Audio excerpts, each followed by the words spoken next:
आज से करीब 25 साल पहले उत्तर प्रदेश के प्रयागराज में पुलिस ने एक ऐसे केस का खुलासा किया था जिसको जानकर लोगों के होश उड़ गए थे। एक ऐसा हत्यारा जो आम जिंदगी जीता है, उसकी हैवानियत जानकर पुलिस को भी यकीन नहीं हुआ।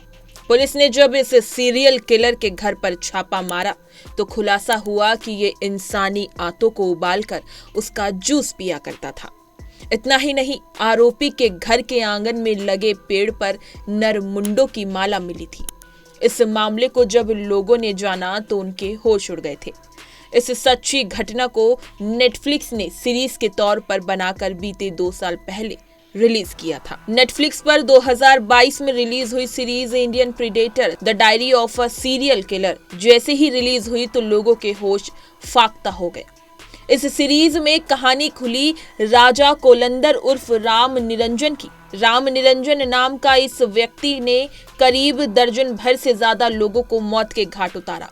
इतना ही नहीं, राम निरंजन ने न केवल इन्हें मौत के घाट उतारा बल्कि घिनौना काम भी किया। इनमें से राजा कोलंदर ने कई लोगों को मारकर उनकी आंतों को उबाला और उसका जूस पी गया। इतना ही नहीं, कई लोगों की खोपड़ी भी उबाल कर पी गया। जब पुलिस को इस कहानी का पता लगा तो पूरा प्रदेश हिल गया। इस पूरे मामले का खुलासा साल 2000 में दिसंबर के महीने में शुरू हुआ। प्रयागराज के एक नामी अखबार में काम करने वाला एक पत्रकार धीरेन्द्र सिंह अचानक गायब हो गया।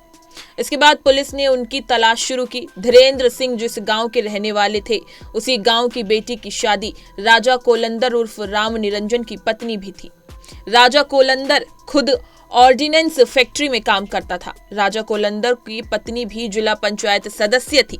पुलिस ने जब राजा कोलंदर की पत्नी के चलते उसके एक बाड़े यानी खेतों में बाउंड्री से कैद घर उस पर छापा मारा तो सारा राज खुल गया। यहाँ पुलिस के हाथ एक डायरी मिल गई। इस डायरी में कई नाम लिखे थे। जब पुलिस ने इन नामों को खोजना शुरू किया तो सब गायब मिले। इसके बाद पुलिस का शक गहराया और गंभीरता से जांच की गई।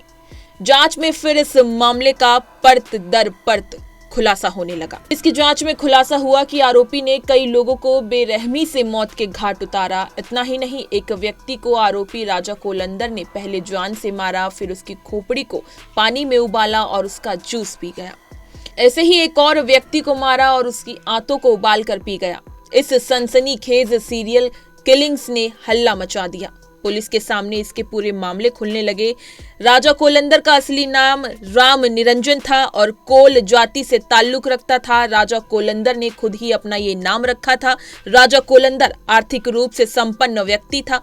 पुलिस जांच में एक खुलासा हुआ था कि एक व्यक्ति को राजा कोलंदर ने इसलिए मार दिया था कि वो ब्राह्मण था। उसका विश्वास था कि ब्राह्मण लोग ज्यादा खाना खा लेते हैं, इसका मतलब उनकी आंत बड़ी होती है। अगर वो इसे उबालकर पी ले तो उसे भी ये शक्ति मिल जाएगी। इतना ही नहीं, एक व्यक्ति की खोपड़ी उबालकर पी गया क्योंकि उसने राजा कोलंदर से पैसे उधार लिए थे। जब राजा कोलंदर ने उससे पैसे उधार मांगे तो वो कहता है कि मैं लाला हूँ, मेरा दिमाग तेज है, इतनी आसानी से नहीं दूंगा। इसके बाद राजा कोलंदर ने इसे मारकर उसकी खोपड़ी उबालकर पी डाली। पुलिस ने आरोपी को गिरफ्तार किए और कई सबूत भी इकट्ठा किए। इस सीरीज में राजा कोलंदर का भी बयान दर्ज किया गया है। हालांकि राजा कोलंदर खुद इन सभी आरोपों को झूठा साबित करने की कोशिश करता रहा। इसी तरह की तमाम खबरें और लेटेस्ट अपडेट्स के लिए बने रहिए हमारे साथ और देखते रहिए पंजाबकेसरी.com।